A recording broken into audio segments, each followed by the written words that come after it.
नमस्कार। मेरा नाम डॉक्टर योगेंद्र कुमार, सहायक आचार्य अर्थशास्त्र, राजकीय कन्या महाविद्यालय अजमेर से हूँ। आज का हमारा विषय राष्ट्रीय आय है।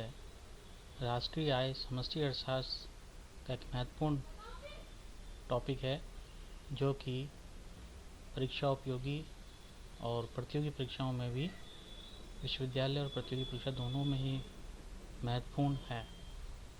आज हम राष्ट्रीय आय की विभिन्न अवधारणाओं और उनके अंतर संबंधों के बारे में अध्ययन करेंगे। पहली अवधारणा स्टार्ट इस प्रकार से है: बाजार कीमत पर सकल घरेलू उत्पाद, GDP eight market price, gross domestic product at market price. हम बात यहाँ कर रहे हैं सकल घरेलू उत्पाद और बाजार कीमत पर। तो महत्वपूर्ण बात है इसमें, एक लेखा वर्ष में किसी देश की घरेलू सीमा, एक लेखा वर्ष की बात हमने यहाँ करी है, तो लेखा वर्ष से तात्पर्य है 1 अप्रैल से 31 मार्च में किसी देश की घरेलू सीमा में सभी उत्पादकों द्वारा यानी जो उत्पादन के साधन होते हैं वो सब हमारे जैसे भूमि, पूंजी, श्रम, उद्यम, वे सभी हमारे उत्पादन के साधन है। सभी उत्पादकों द्वारा जितनी भी अंतिम वस्तुओं और सेवाओं का उत्पादन होता है जिसमें मूल्यह्रास शामिल नहीं हो, मूल्यह्रास शामिल होता है, मूल्यह्रास भी शामिल होता है। उत्पादकों द्वारा जितनी भी अंतिम वस्तुओं और सेवाओं का उत्पादन होता है जिसमें मूल्यह्रास भी शामिल होता है, उनकी बाजार कीमत के योग को बाजार कीमत पर सकल घरेलू उत्पाद कहा जाता है। कहने का तात्पर्य ये है कि ये अंतिम वस्तु की बात करता है, ना कि मध्यवर्ती वस्तु की। अंतिम वस्तु वह वस्तु होती है जो पूर्ण रूप से तैयार होकर बाजार में बिक्री के लिए आती है। तो ऐसी सभी वस्तुओं का जो उत्पादन होता है उसमें मूल्यह्रास को भी शामिल कर लेते हैं, तो वो सभी हमारा कहलाता है gross domestic product at market price. यानी कि जितनी भी वस्तुएं जो कि निर्मित हो रही है वे सभी हमारी ग्रॉस डोमेस्टिक प्रोडक्ट के अंदर आती है। इसके अंतर्गत कुछ गैर निवासी और विदेशी भी हो सकते हैं जो कि हमारे देश में रहकर कार्य कर रहे हों। और उदाहरण के लिए जैसे भारत में कई विदेशी बैंक और विदेशी कंपनियां कार्यरत है जिनके द्वारा देश में वस्तु और सेवाओं का उत्पादन होता है। इनके द्वारा की गई मूल्य वृद्धि भी भारत के घरेलू उत्पादन में जोड़ी जाती है। इस प्रकार सामान्य रूप से हम इसकी डेफिनेशन को समझें तो लेखा वर्ष में किसी देश की घरेलू सीमा में सभी उत्पादकों, जिसमें सामान्य निवासी तथा गैर निवासी द्वारा जितनी भी अंतिम वस्तुओं और सेवाओं का उत्पादन होता है, उनकी बाजार कीमत के जोड़ को बाजार कीमत पर सकल घरेलू उत्पाद कहा जाता है। सकल घरेलू उत्पाद की कुछ विशेषताएं हैं। इसमें देश की घरेलू सीमा में उत्पादित वस्तुओं और सेवाओं को ही सम्मिलित किया जाता है। घरेलू सीमा की बात कर रहे हैं, ठीक है। उत्पादन के सकल मूल्य का माप प्रस्तुत करते हैं, जैसा कि इसकी डेफिनेशन जो कंसेप्ट है वो हमारा ग्रॉस डोमेस्टिक प्रोडक्ट है, यानी सकल मूल्य। सकल मूल्य को शामिल करता है। सकल मूल्य का अर्थ ये है कि उसमें डेप्रिसिएशन शामिल होता है। सकल घरेलू उत्पाद में केवल अंतिम वस्तुओं और सेवाओं के मूल्य की गणना की जाती है। केवल अंतिम वस्तु और सेवाओं के मूल्य की गणना होती है, ना कि मध्यवर्ती वस्तुओं की। मध्यवर्ती वस्तुओं को मूल्य में शामिल नहीं किया जाता। इसमें भौतिक उत्पादन नहीं बल्कि उत्पादित वस्तुओं और सेवाओं के बाजार मूल्य को शामिल किया जाता है। एक लेखा वर्ष से संबंधित होती है और प्रचलित कीमतों पर मापी जाती है। जैसे कि यदि 2006 की GDP का ज्ञात करना है तो केवल 2006 में ही उत्पादित वस्तुओं को शामिल किया जाएगा, उसमें 2005 की वस्तुओं को शामिल नहीं किया जाएगा, भले ही उनका विक्रय 2006 में किया जाए। तो ये कुछ महत्वपूर्ण तथ्य थे, फीचर्स थे इसके, जिससे कि सकल घरेलू उत्पाद को समझने में आसानी होती है। आगे चलते हैं, इसको इक्वेशन के रूप में देखिए तो GDP एट मार्केट प्राइस का अर्थ ये है कि कुल उत्पादित वस्तुओं सेवाओं के मूल्य में से मध्यवर्ती वस्तुओं सेवाओं के मूल्य को माइनस कर दिया जाए, मध्यवर्ती वस्तुओं सेवाओं के मूल्य को घटा दिया जाए, तो हमारे पास GDP एट मार्केट प्राइस आ जाएगा। दूसरी अवधारणा, बाजार कीमत पर सकल राष्ट्रीय उत्पाद। सकल राष्ट्रीय उत्पाद की धारणा केवल एक देश की घरेलू सीमा। अंतर क्या है देखिए इसमें, GNP एट मार्केट प्राइस, पहले हमने पढ़ा domestic market price, domestic product at market price, gross domestic. तो मुख्य रूप से अंतर जो आया वो पहले हमने फर्स्ट कंसेप्ट था डोमेस्टिक से रिलेटेड था, अब यहाँ हो गया नेशनल से रिलेटेड, राष्ट्रीय आय। सकल राष्ट्रीय उत्पाद की धारणा केवल एक देश की घरेलू सीमा के अंतर्गत सामान्य निवासियों द्वारा उत्पादित अंतिम उत्पाद के मूल्य से संबंधित नहीं है, बल्कि इसमें विदेशों से प्राप्त शुद्ध साधन आय को भी शामिल किया जाता है। महत्वपूर्ण बात है, विदेशों से प्राप्त शुद्ध साधन आय। जो फर्स्ट है हमारी घरेलू सीमा के अंतर्गत जो उत्पादन हो रहा है वो तो शामिल है, उसमें हमने विदेशों से शुद्ध साधन आय को और जोड़ देंगे तो वो हो जाता है हमारा राष्ट्रीय आय।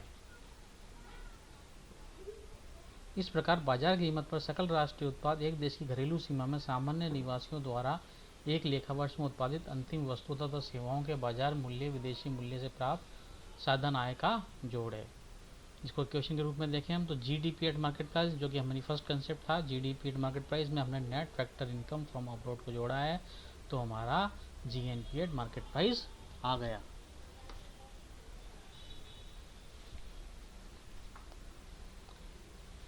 थर्ड, विदेशों से शुद्ध साधन आय क्या होता है थोड़ा सा सामान्य रूप से समझे।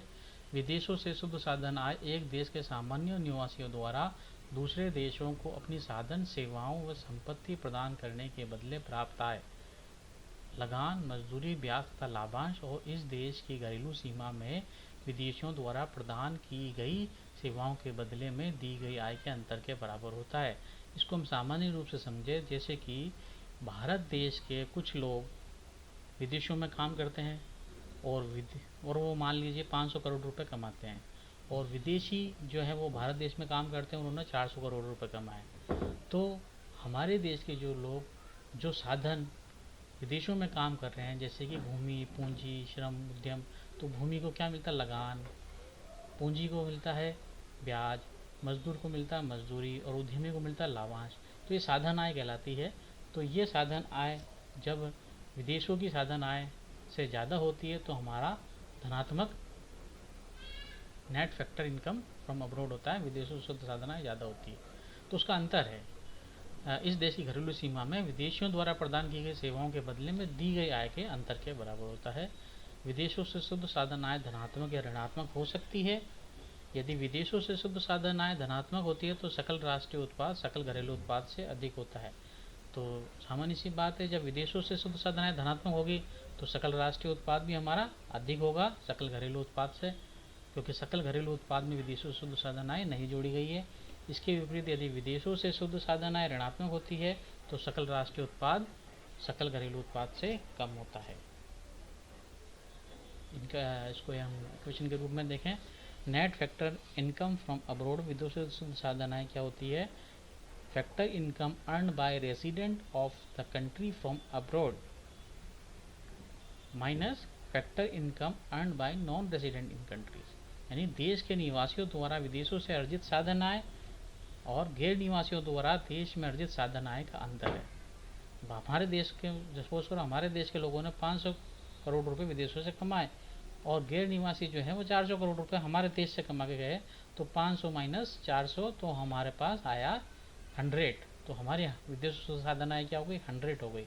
इसके विपरीत यदि यहाँ कम होता, इन्होंने 400 करोड़ रुपए कमाए होते और विदेशी 500 करोड़ रुपए कमा कर ले गए होते तो -100, तो हमारा विदेशों से साधन आय माइनस होगा।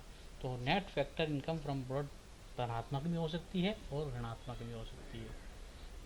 इनके कुछ घटक हैं, कर्मचारियों की शुद्ध क्षतिपूर्ति, संपत्तियों द्वारा उद्यमिता से प्राप्त शुद्ध साधन आय, विदेशों में निवासी कंपनियों द्वारा शुद्ध प्रतिधारित आय।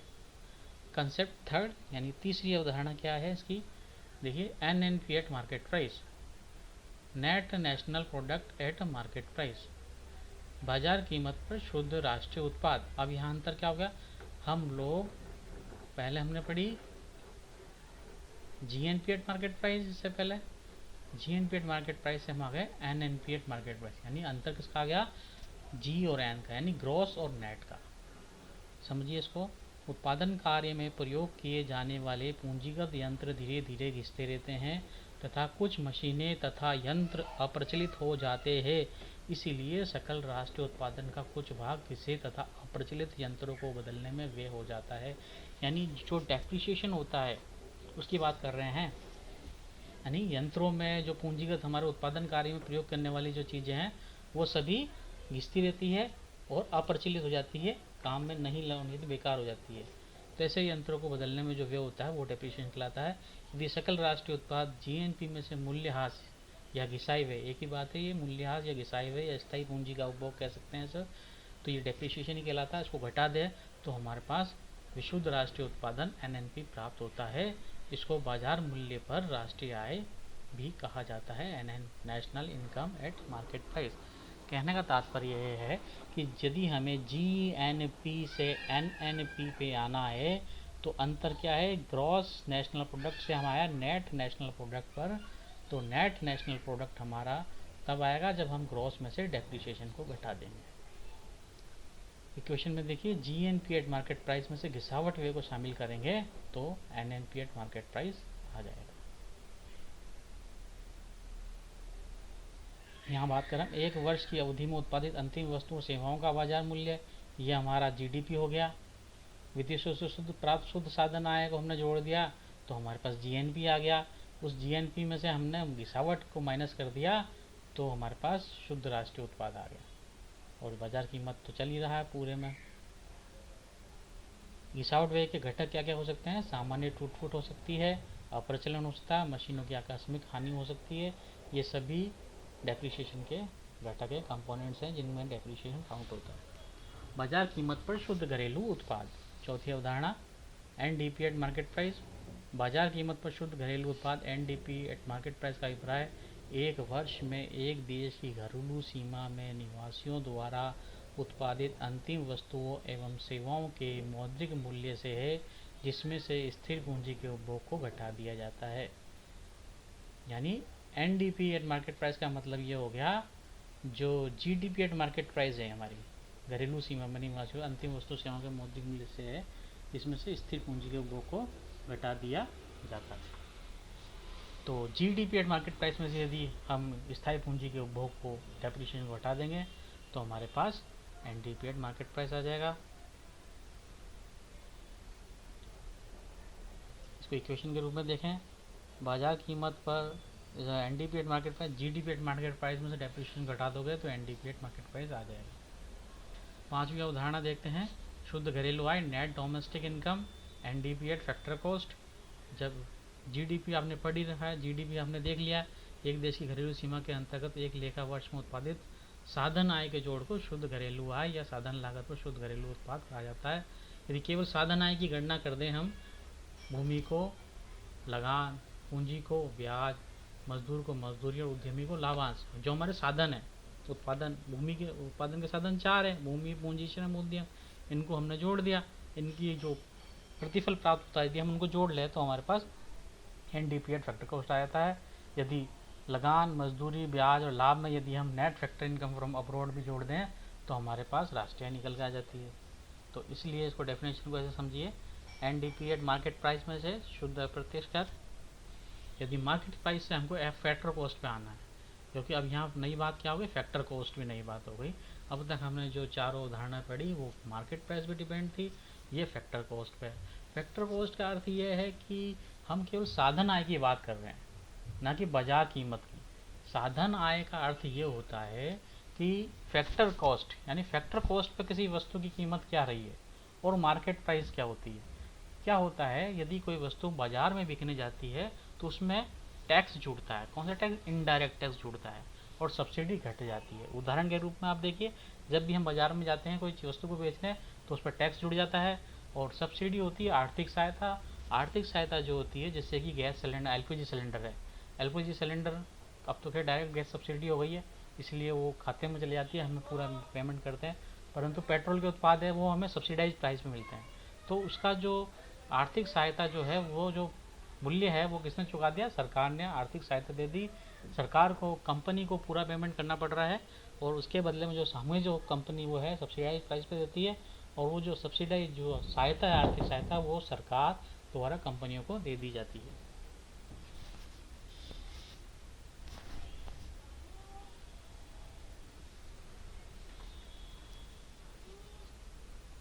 एनडीपी एट मार्केट में minus direct indirect taxes, NDP at market price minus, इसको ऐसा समझिए, एनडीपी एट मार्केट प्राइस से, मार्केट प्राइस से हमको फैक्टर कॉस्ट पे जाना। देखिए NDP is equal to NDP, यहाँ पर एनडीपी एनडीपी बराबर है, पर हमें जाने के लिए क्या करना पड़ा? माइनस अप्रत्यक्ष कर करेंगे और आर्थिक सहायता जोड़ेंगे। अप्रत्यक्ष कर को घटा देंगे, सॉरी माइनस कर देंगे अप्रत्यक्ष, क्योंकि हमें क्या निकालनी है, फैक्टर कॉस्ट। जब फैक्ट्री पे कीमत थी वो क्या थी, वो हमें ज्ञात करने के लिए हम वापस पीछे चलते हैं, मार्केट से फैक्ट्री की तरफ आते हैं। तो हम बाजार में गए थे तो हमने टैक्स जोड़ा था, वो हम टैक्स घटा देंगे। और आर्थिक सहायता प्लस करी थी, तो आर्थिक सहायता माइनस करी थी, तो उसे अब हम प्लस कर देंगे और हम वापस फैक्टर कॉस्ट की तरफ आ जाएंगे। Minus indirect tax plus subsidy करेंगे, यानी मार्केट प्राइस से फैक्टर कॉस्ट पे आने के लिए हमें इनडायरेक्ट टैक्स घटाने पड़ते हैं और सब्सिडी जोड़नी पड़ती है। छठी उदाहरण, gross domestic income GDP at factor cost. साधन लागत पर सकल घरेलू उत्पाद जीडीपी फैक्टर कॉस्ट घरेलू सीमा में एक लेखा वर्ष में सामान्य निवासियों द्वारा मजदूरी, लगान, ब्याज तथा लाभ के रूप में अर्जित आय तथा पूंजी उपभोग के मूल्य का जोड़ है। देखिए पहले हमने, इससे पहले जो पांचवी थी वो एनडीपी एट फैक्टर कॉस्ट थी, अभी जीडीपी एट फैक्टर कॉस्ट है। तो एनडीपी से हमें यहाँ देख लीजिए एनडीपी एट फैक्टर कॉस्ट पे आने के लिए जीडीपी फैक्टर कॉस्ट में से गिसावट वे को माइनस करना पड़ेगा। अंतर क्या है, ये जी का है और ये एन का है। ये जी किसको डिनोट कर रहा है, ग्रॉस को, और ये जी का, ये एन कर रहा है नेट को। तो ग्रॉस से हमें नेट पे आने के लिए डेप्रिसिएशन को माइनस करना पड़ता है, गिसावट को माइनस करना पड़ता है, तो हम नेट पा जाते हैं।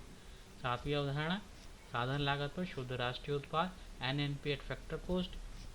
इसे हम नेशनल इनकम में किया जाता है। यदि आपसे पूछा जाए नेशनल इनकम क्या है, तो नेशनल इनकम जो होती है वो एनएनपी एट फैक्टर कॉस्ट होती है, क्योंकि फैक्टर कॉस्ट का मतलब ये हो गया इसमें इनडायरेक्ट टैक्सेस घटे हुए हैं, सब्सिडी जुड़ी हुई है, डेप्रीशिएशन घटा हुआ है, क्योंकि हम नेट की बात कर रहे हैं और नेशनल की बात कर रहे हैं, तो घरेलू आय में विदेशों से शुद्ध साधन आय को भी जोड़ दिया गया है। डेफिनेशन पढ़े, साधन लागत पर शुद्ध राष्ट्रीय उत्पाद को ही राष्ट्रीय आय कहते हैं। राष्ट्रीय आय अथवा साधन लागत पर शुद्ध राष्ट्रीय उत्पाद मजदूरी, लगान, ब्याज और लाभ के रूप में उत्पादन के साधनों को दिए जाने वाले भुगतान को बताती है। संक्षेप में समस्त साधन भुगतानों के योग को ही राष्ट्रीय आय कहते हैं। किसी एक लेखा वर्ष में किसी देश की घरेलू सीमा में अर्जित कुल साधन आय तथा विदेशों से शुद्ध साधन आय के जोड़ को साधन लागत पर शुद्ध राष्ट्रीय उत्पाद या राष्ट्रीय कहा जाता है। लगान, मजदूरी, वेतन, ब्याज, लाभ को जोड़ देते हैं तो राष्ट्रीय आ जाती है। एनडीपी एट फैक्टर कॉस्ट जो हमने निकाला उसमें विदेशों से शुद्ध साधन आय को जोड़ देंगे तो हमारे पास एनएनपी एट फैक्टर कॉस्ट आ जाएगी। आठवीं जो है अवधारणा जीएनपी एट फैक्टर कॉस्ट। तो जीएनपी एट फैक्टर कॉस्ट का मतलब है एक वर्ष में सामान्य निवासी द्वारा से अर्जित साधन लागत का कुल जोड़ है जिसमें गिसावट वे को सम्मिलित किया, क्योंकि ये जी की बात कर रहा है ग्रॉस की, तो ग्रॉस में गिसावट वे को शामिल किया जाता है। फैक्टर कॉस्ट की बात हो रही है, ठीक है, तो फैक्टर कॉस्ट में अप्रत्यक्ष कर शामिल नहीं है और आर्थिक सहायता शामिल है। ये डायग्राम जो है इससे आपको एक दूसरे का इंटर रिलेशन समझ में आ जाएगा। जीएनपी एट फैक्टर कॉस्ट की बात हो रही है, यानी सकल राष्ट्रीय उत्पाद साधन लागत पर। ये जीडीपी एट फैक्टर कॉस्ट है, सकल घरेलू उत्पाद साधन लागत पर। ये एनडीपी एट फैक्टर कॉस्ट है, नेट डोमेस्टिक प्रोडक्ट शुद्ध घरेलू उत्पाद साधन लागत पर। एनडीपी एट मार्केट प्राइस शुद्ध घरेलू उत्पाद बाजार कीमत पर। एनएनपी एट मार्केट प्राइस शुद्ध राष्ट्रीय उत्पाद बाजार कीमत पर। जीएनपी एट मार्केट प्राइस सकल राष्ट्रीय उत्पाद बाजार कीमत हो। और एनएनपी एट फैक्टर कॉस्ट जो कि राष्ट्रीय होती है शुद्ध राष्ट्रीय उत्पाद साधन लागत। अब ये एरो के माध्यम से हमने बता रखा किससे किसकी तरफ जा रहे हैं और कहाँ क्या जोड़ते हैं क्या घटाते हैं, और यदि इससे यहाँ आना है, इससे यहाँ आना है, इससे यहाँ आना है तो हमें क्या जोड़ना होगा, क्या घटाना होगा। देखिए यहाँ से हम स्टार्ट करते हैं जीएनपी एट फैक्टर कॉस्ट से। तो जीएनपी एट फैक्टर कॉस्ट का मतलब, जीएनपी एट फैक्टर कॉस्ट से हमें चाहिए जीडीपी एट फैक्टर कॉस्ट। तो अंतर किसका है, जीएनपी और जीडीपी में फैक्टर कॉस्ट इक्वल है, केवल नेशनल और डोमेस्टिक का अंतर है, राष्ट्रीय आय और घरेलू आय। तो नेशनल से हमको डोमेस्टिक पे आना होता है तो हमें net factor income from abroad घटानी होती है, माइनस करनी पड़ती है, क्योंकि राष्ट्रीय आय में विदेशों से शुद्ध साधन आय शामिल होती है और घरेलू आय में शामिल नहीं होती।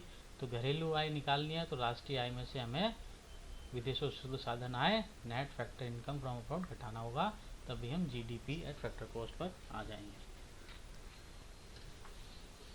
यदि हमें जीएनपी एट फैक्टर कॉस्ट से एनएनपी एट फैक्टर कॉस्ट पे आना होता है तो ये फैक्टर कॉस्ट की बात हो रही है, एनएनपी और जीएनपी। तो यहाँ क्या हो गया, ग्रॉस से हम किस पे आए, नेट पे आए। ग्रॉस से नेट पे आने के लिए हमें घिसावट को घटाना पड़ता है, ग्रॉस डेप्रिसिएशन जो होती है उसको घटाएं।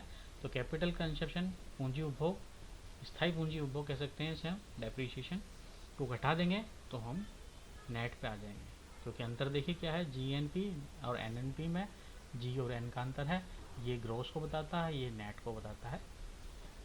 यहाँ से अब हम यहाँ पे हैं, जीडीपी एट फैक्टर कॉस्ट से हमको जाना है एनडीपी एट फैक्टर कॉस्ट पे।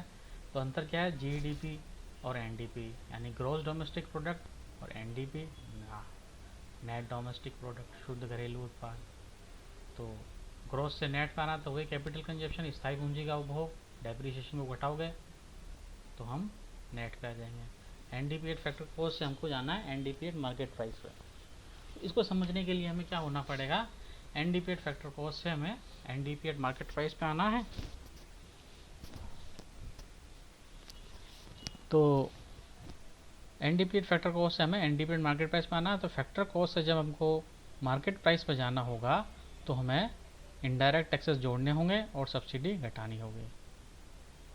फैक्टर कॉस्ट यानी फैक्टर जो कॉस्ट है, फैक्ट्री में जो की वस्तु बनी है उसकी मान लीजिए आप उदाहरण के, उससे हमको मार्केट प्राइस पे जाना है।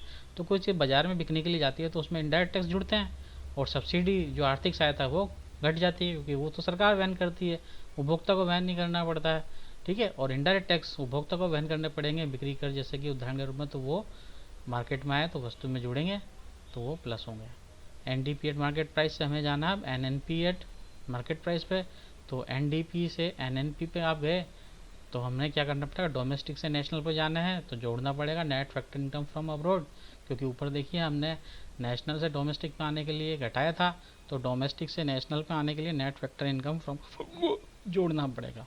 एनएनपी मार्केट प्राइस से जीएनपी एट मार्केट प्राइस पे जाने के लिए हमें क्या करना पड़ेगा, ग्रोस से नेशनल से हमें नेट से हमें ग्रोस पे जाना है।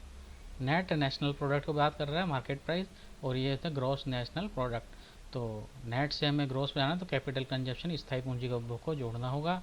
और यहाँ मार्केट प्राइस से वापस हम फैक्टर कॉस्ट पे आ रहे हैं, जीएनपी दोनों बराबर है। तो मार्केट प्राइस से अब हम फैक्टर कॉस्ट पे जाएंगे, यानी फैक्ट्री पे जो कीमत बनी वही वस्तु बनी है तो उसके में क्या होगी, तो मार्केट प्राइस से जब हम माइनस करेंगे इनडायरेक्ट टैक्सेस और प्लस करेंगे सब्सिडी, क्योंकि जब हम यहाँ से फैक्टर कॉस्ट से मार्केट प्राइस पे आया तो सब्सिडी इनडायरेक्ट टैक्स प्लस किया तो सब्सिडी माइनस करी थी। अब हम उल्टा जा रहे हैं, मार्केट प्राइस से फैक्टर कॉस्ट की तरफ जा रहे हैं। तो मार्केट से हमको वापस फैक्टर पे जाना है तो इनडायरेक्ट टैक्स जो जुड़े थे वो घटाने पड़ेंगे और सब्सिडी हमें जोड़नी होगी। और एनएनपी से इनका रिलेशन जैसे कि एनडीपी है, एनडीपी से नेशनल डोमेस्टिक प्रोडक्ट से नेट नेशनल प्रोडक्ट पे आना है तो net factor income from vote जोड़ना पड़ेगा। और यहाँ मार्केट प्राइस से फैक्टर कॉस्ट पे आना है तो इनडायरेक्ट टैक्स माइनस करना पड़ेगा और प्लस सब्सिडी करनी पड़ेगी, जो कि इस, तो ये आपस में इंटर रिलेशंस को बताते हैं। इस इंटर रिलेशंस को आप समझिए और इसके